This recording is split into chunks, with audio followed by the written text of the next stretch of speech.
विपक्षी दलों की बैठक के पहले ममता बनर्जी और कांग्रेस ने बड़ा खेला कर दिया, जिससे लेफ्ट पार्टियों में खलबली मच गई है। बंगाल में सीपीएम ममता बनर्जी के साथ गठबंधन नहीं करना चाहती, लेकिन कांग्रेस के साथ ऐसी कोई मुश्किल नहीं है। इसी वजह से मुंबई रवाना होने से पहले दिल्ली में सुबह सवेरे राहुल गांधी और अभिषेक बनर्जी की गोपनीय बैठक सोनिया गांधी के आवास पर हुई। बैठक इतने गुप्त तरीके से आयोजित की गई कि न तो कांग्रेस और न ही टीएमसी के किसी दूसरे नेता को यह पता लगा कि कोई बैठक होने जा रही है। टीएमसी के वरिष्ठ नेताओं ने बताया कि राहुल गांधी और टीएमसी के राष्ट्रीय महासचिव अभिषेक बनर्जी ने विपक्षी दलों की मुंबई बैठक से पहले रणनीतियों पर चर्चा करने के लिए सुबह दिल्ली में सोनिया गांधी के आवास पर एक बैठक की। भारतीय जनता पार्टी का विरोध करने वाली राष्ट्रीय और क्षेत्रीय ताकतों के 2024 के लोकसभा चुनावों के लिए गठबंधन बनाने के बाद ये पहली बार है कि अभिषेक बनर्जी और राहुल गांधी ने आमने सामने कोई बैठक की हो।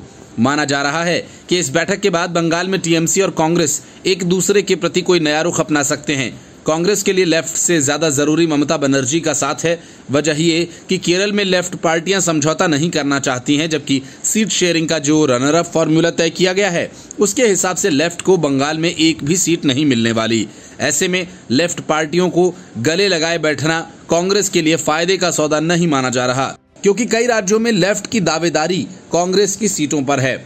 ऐसे में माना यह जा रहा है कि कांग्रेस लेफ्ट को किनारे लगाकर बंगाल में ममता बनर्जी के साथ गठबंधन की दिशा में आगे बढ़ सकती है।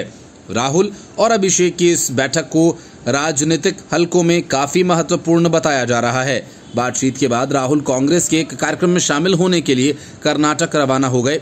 एक टीएमसी नेता ने कहा कि हम इस पर सटीक बयान नहीं दे सकते कि दोनों नेताओं ने क्या चर्चा की होगी या वे निजी तौर पर क्यों मिले थे। हालांकि दोनों गुरुवार और शुक्रवार को मुंबई में मौजूद रहेंगे, जब गठबंधन के साझेदार मिलेंगे। हालांकि बैठक को लेकर यह निश्चित रूप से कहा जा सकता है कि उन्होंने 2024 के चुनावों के लिए रणनीतियों पर चर्चा की होगी। बंगाल की मुख्यमंत्री ममता बनर्जी बुधवार दोपहर कोलकाता मुंबई उड़ान में सवार हुई। अभिषेक एक दिन पहले ही दिल्ली के लिए रवाना हो गए थे, लेकिन टीएमसी में किसी को नहीं पता था कि वह राष्ट्रीय राजधानी क्यों जा रहे हैं। ये बैठक कांग्रेस की बंगाल यूनिट के लिए काफी महत्वपूर्ण है, क्योंकि ये राज्य में टीएमसी की राजनीतिक प्रतिद्वंदी है। बंगाल कांग्रेस के अध्यक्ष अधीर रंजन चौधरी ने टीएमसी के सहयोगी बनने में संभावना पर अब तक चुप्पी साधी हुई है। बंगाल की 42 लोकसभा सीटों में से केवल 2 पर कांग्रेस का कब्जा है, जबकि टीएमसी के 23 और बीजेपी के 17 सांसद हैं। टीएमसी के राज्यसभा सांसद शांतनु सेन ने बताया कि ऐसे समय में जब सभी विपक्षी दल देश में सामाजिक आर्थिक बदलाव लाने के लिए एक साथ आए हैं, 2 नेताओं के बीच बैठक जो अपनी अपनी पार्टियों में दूसरे नंबर पर हैं, वास्तव में महत्वपूर्ण है।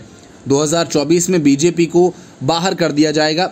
सीपीएम ने 34 वर्षों तक बंगाल पर शासन किया, लेकिन वर्तमान में राज्य से कोई लोकसभा सदस्य और विधायक नहीं है।